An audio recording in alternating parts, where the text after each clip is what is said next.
Voilà, comme on les voit, on est en train de se diriger dans la Puyrée de Poix. Aujourd'hui, on prend la voiture pour aller du côté de Colmar. Mais là, effectivement, c'est le brouillard. Mais j'ai bon espoir que ça va se lever assez rapidement.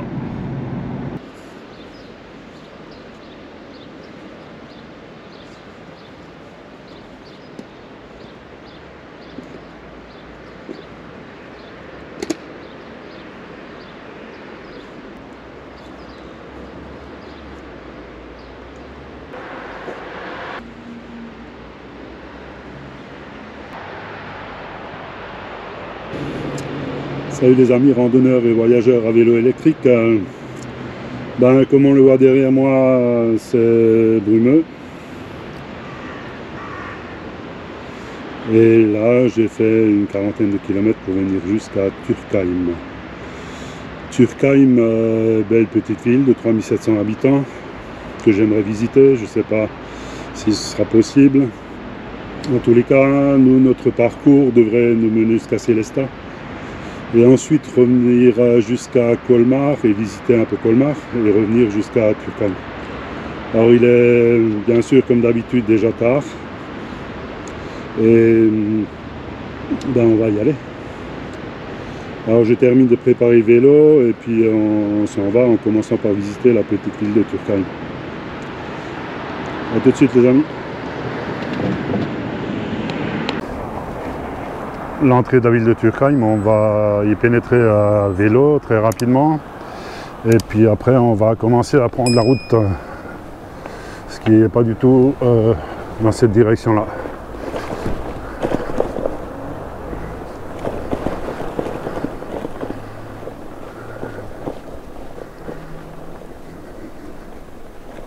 Très joli Turckheim.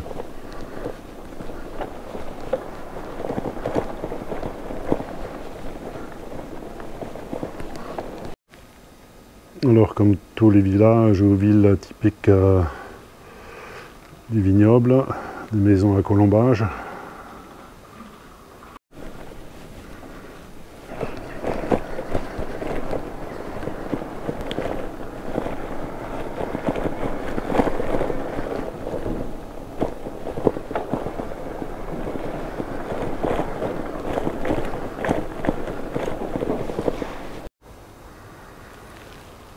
Un petit nid de cigogne au-dessus de la tour, au-dessus de la porte d'entrée de la ville. Et je la vois bouger, c'est une vraie, c'est pas une que l'office du tourisme a sorti ce matin. Je dis ça pour mon ami Michel de Dieulefit. Voilà, nous sommes sortis de Turckheim.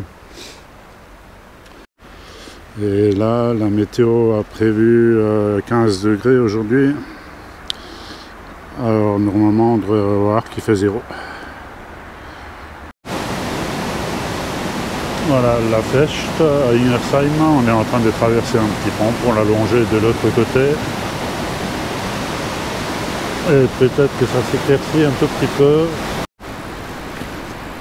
On a trouvé une petite piste cyclable le long de la Fecht, sympathique.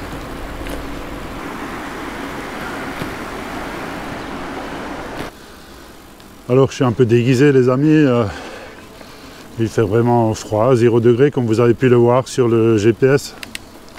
Mais j'ai bon espoir que la brume va se lever, puisque le ciel s'éclaircit progressivement. Et pour le moment on roule sur de belles petites pistes cyclables, voire chemins carrossables comme c'est le cas ici. Et il faut avouer que c'est plus ou moins agréable. Un plan d'eau assez mignon avec de beaux équipements qui m'auraient permis de m'arrêter pour manger. Mais là il fait vraiment trop froid. J'ai pas envie de m'arrêter et puis de toute façon j'ai pas encore roulé beaucoup, on va continuer par là. Toujours sur l'Eurovélo 5. Alors nous sommes dans le vignoble, mais on voit rien. Nous, on va toujours continuer sur l'Eurovélo 5. Peut-être que je vais voir un peu de gibier aujourd'hui. Et là, une belle roselière. Regardez voir tout au bout. Regardez voir les chevreuils. Alors, ce qu'on peut constater, c'est que c'est calme. Et j'ai rarement vu ça. C'est l'ambiance qui doit faire ça. Et en même temps, il y a la personne sur les pistes cyclables. C'est vraiment impressionnant cette atmosphère. Alors il y a un mélange de vignes et d'arbres, d'arbustes. Bon, par beau temps, ça devrait être superbe ici. Voilà, direction Sélestat. Je pense qu'on va zigzaguer un petit peu dans le vignoble. Le soleil essaye de traverser la brume, de poindre son nez, mais il n'y arrive pas trop. Bon, globalement, sur le fléchage de l'itinéraire, rien à dire. Tout est très bien fléché dans toutes les directions. Et sur l'Eurovélo 5, bien sûr, tout est bien indiqué, des petits panneaux sauts permanents pour indiquer la direction. Très bien. Donc écoutez, je vois un tout petit morceau de ciel bleu. On dirait que le soleil veuille enfin se montrer. Et ici, je pense que nous devons être à Benmire. Je ne vais pas raconter de bêtises, je vais regarder et je vais vous dire ça. Nous sommes effectivement à Benmire, que nous effleurons. Voilà, nous on va continuer direction Sélestat qui se trouve à 20 km. Mais le soleil fait des efforts pour dégager ce brouillard. Et là, ça commence à s'éclaircir. Je pense que quelqu'un a dû oublier son vélo ici. Bon, faut dire que si jamais le mien est en panne, celui-là, il ne servira pas à grand chose.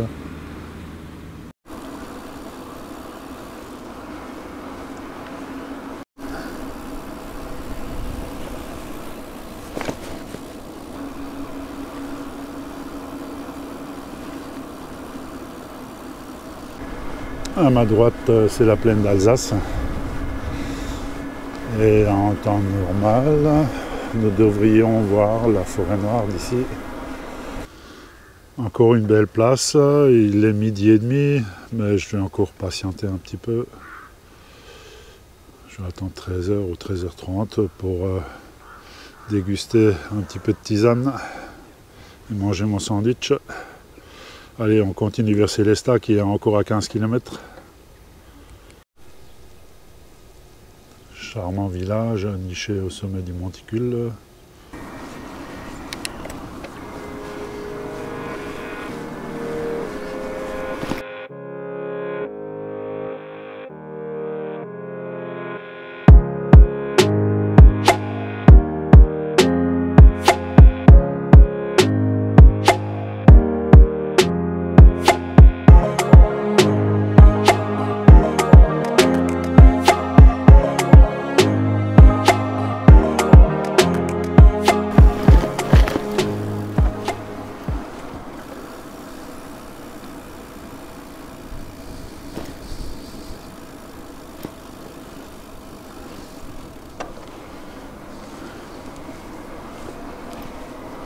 Magnifique cette allée bordée de peupliers, il me semble. Voilà, la brume a décidé de se lever. Et puis vient poindre son nez à travers le bosquet, ou au-dessus du bosquet, le Haut-Königsbourg.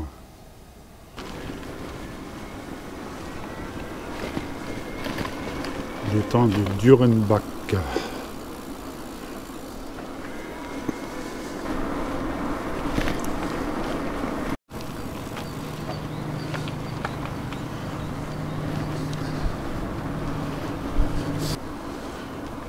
Le Haut-Königsbourg en toile de fond et l'église de Bergheim devant nous. Bergheim que nous allons également effleurer. Alors, un des premiers cyclistes que je vois aujourd'hui.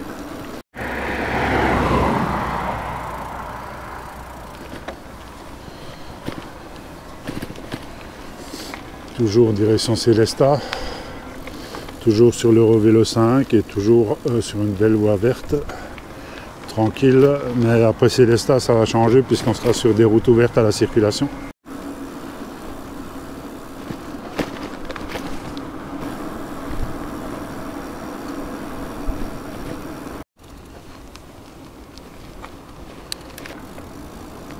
Voilà, je viens de regarder sur le GPS quelle température il fait, c'est monté à 13 degrés et je dois avouer que c'est quand même beaucoup plus agréable de ne pas geler sur le vélo. Allez, je vous dis à tout de suite les amis.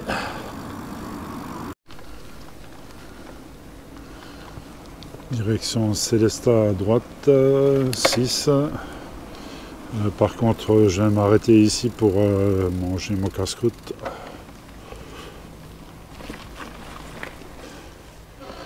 Juste avec le château du Haut-Königsbourg en toile de fond. On va se prendre un petit quart d'heure.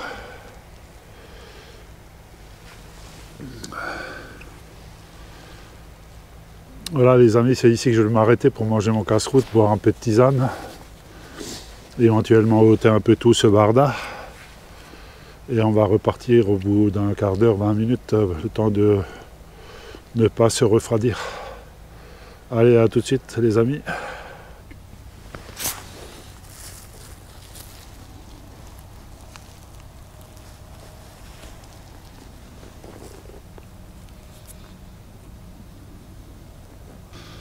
Alors, je ne vais pas faire de pub, mais très souvent, je m'aperçois que les gens recherchent des thermos très efficaces. Donc, les amis, si vous cherchez une thermos qui garde la boisson bouillante pendant des heures, n'hésitez pas. C'est de la Primus, 1,8 litres. Et ça, c'est vraiment une thermos sensationnelle. J'en ai déjà essayé d'autres, mais celle-ci, elle est au-dessus du lot. Alors voilà, c'est pas de la publicité, c'est juste pour vous donner une info si vous en avez besoin et si vous sortez quand il fait froid.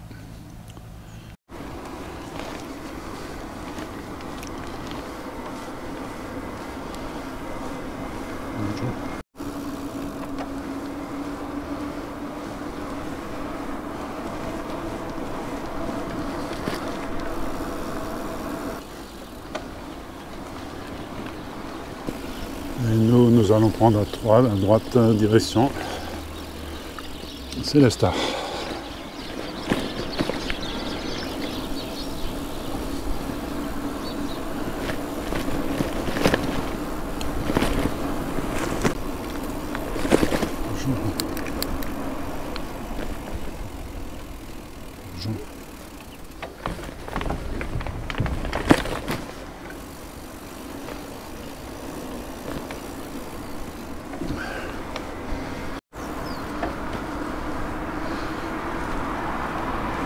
Très bien équipé tout le long, avec des opportunités de s'arrêter et de se reposer un peu partout. Et là, ce qu'on va voir dans quelques instants, en fait, c'est un parc d'attractions qui a été construit en 1974, dont le thème est la cigogne. Et ça s'appelle bien sûr Sigoland. Alors que là, c'est l'autoroute qui va à Strasbourg.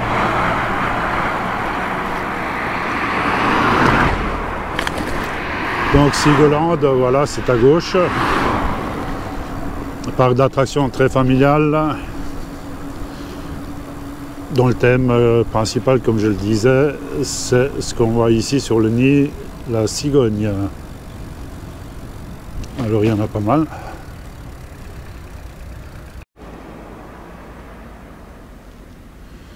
Voilà l'entrée de Sigoland. Et son hôtel. Et nous voilà arrivés à Sélestat, donc maintenant on va traverser la ville.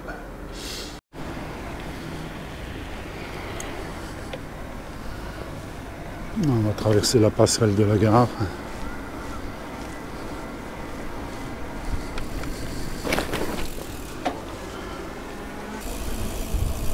Une gare assez imposante en fait. Alors c'est la gare qui est mitoyenne entre Strasbourg et Colmar.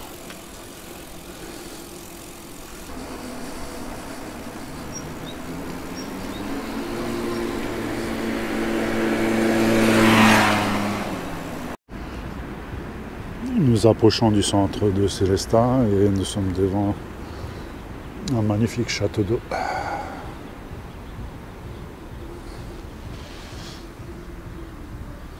Avant de partir à gauche, là-bas devant.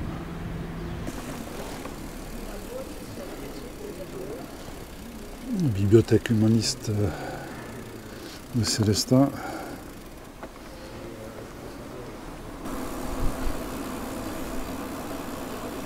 Et là devant la cathédrale.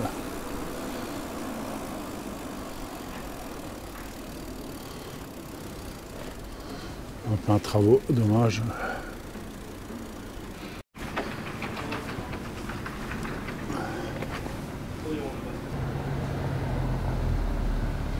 Magnifique édifice.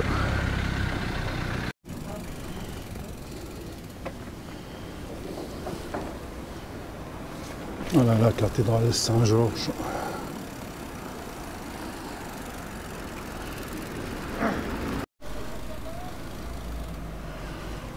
Au bon pichet.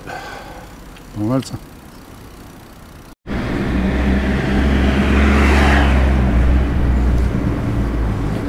Voilà, là on va sortir de Sélestat.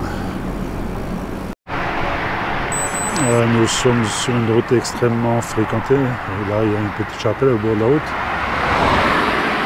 Mais j'ai de la chance, il y a une piste cyclable qui fait pratiquement 1 mètre de large. Ce qui n'empêche pas d'être secoué quand les camions passent. Alors vivement, vous quittez cette route, j'aime pas ça. Allez, on va quitter cette grande route là, c'était affreux. Alors là, il y a juste un petit creux, j'en profite pour filmer, mais il y avait des voitures et des camions en permanence. Et là, on est arrivé au canal du Rhône-Rhin.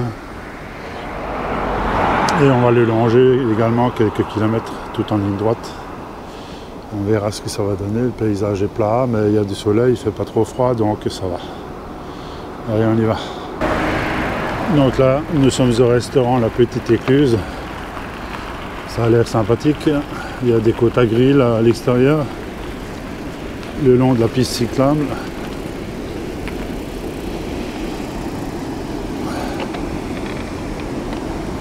Super.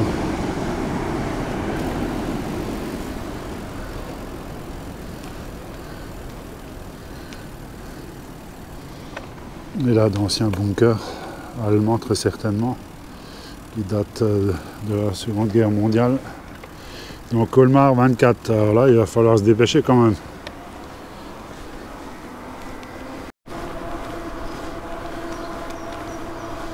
Paysage très sauvage le long du canal. Bon, je précise comme on peut le voir qu'il est désaffecté. C'est pas du tout cette branche qui est navigable, même s'il y a des écluses.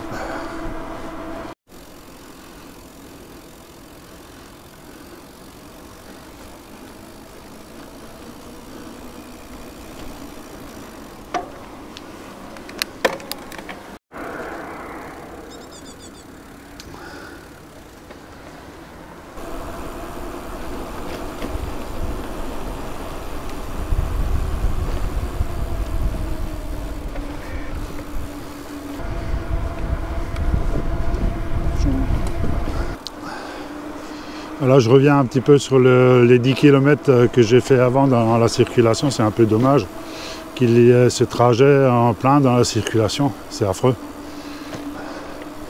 Alors qu'ici, on a de nouveau de belles voies vertes sur le chemin de halage du canal du Rhône-Rhin. Et avant, toute la partie traversée des vignobles, c'était superbe. Premier passage sous une route.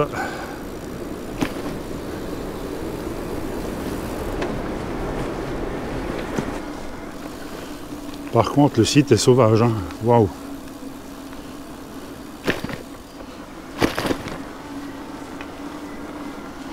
Alors j'imagine que ce soit des abris pour oiseaux ou pour le gibier. C'est vraiment l'endroit idéal pour les animaux. Là franchement c'est magnifique, hein. Très agréable, c'est un chemin de halage compacté. Bon, ça secoue un tout petit peu, mais c'est très roulant. Bon, c'est parsemé de bunkers tout le long du canal.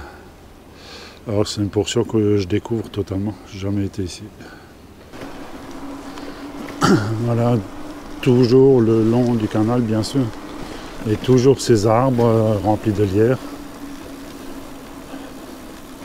Ce qui donne une atmosphère un peu étrange.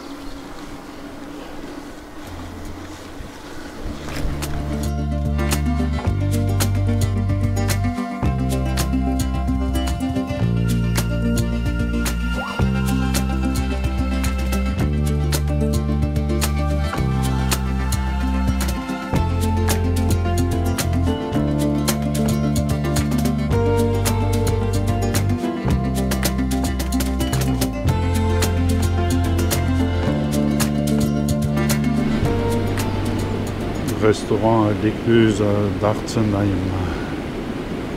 café La Coccinelle.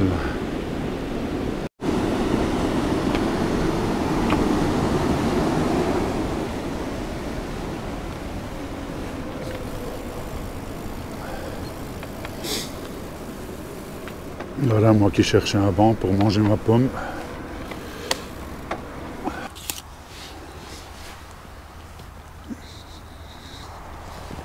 Mangez pas les pommes.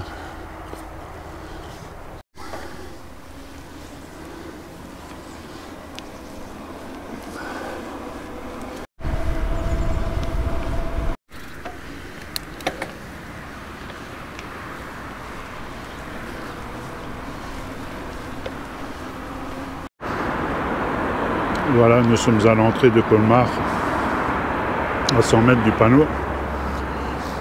Et à ma droite, Col d'Ature. Là, on commence à rentrer dans le centre de Colmar. Restez à droite, puis allez tout droit.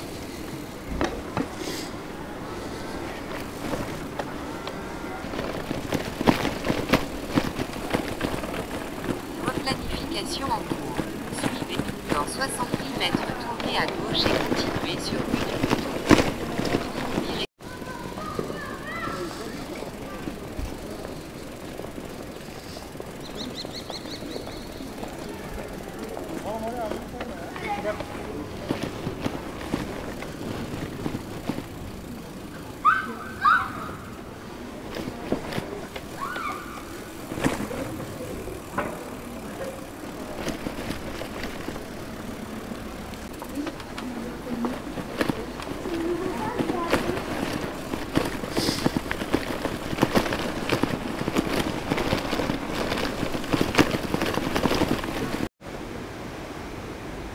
La petite Venise.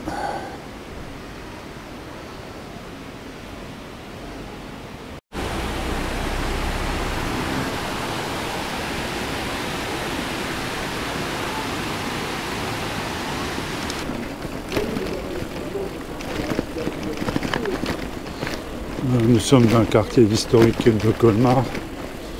C'est proche de la petite Venise qu'on a vu de l'autre côté.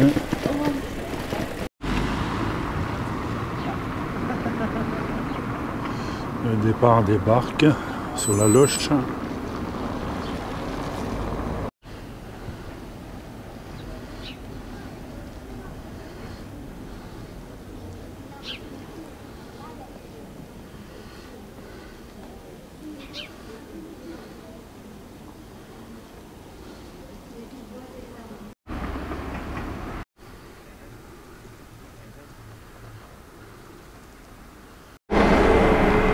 Voilà, nous rentrons à Winsenheim. C'est juste à la sortie de Colmar. Allez, Turkheim. Allez, je ne sais pas si on le voit, mais en fait on a roulé 3h54. Donc ça c'est pas le temps de déplacement, c'est le temps sur la selle. 75 km, 19,15 de moyenne, ce qui est honnête. Et puis on a fait 210 mètres d'ascension, ce qui n'est pas terrible. Mais en fait c'était agréable. Alors les amis, très rapidement, quoi dire de cette sortie. Ce matin en partant, vous l'avez vu, il a fait très très brumeux. Il y a eu du brouillard ou de la brume et qui s'est dissipé au fur et à mesure, heureusement. Et vers 13 h, la température a commencé à monter. On est passé de 0 degré à pratiquement 13 ou 14 degrés. Donc 75 km, une bonne partie jusqu'à Célestat sur de belles pistes cyclables. Et ensuite 12 km après Célestat qui sont pénibles, en pleine circulation. Même s'il y a une piste cyclable au bord de la route qui est bien large, elle fait 1 mètre.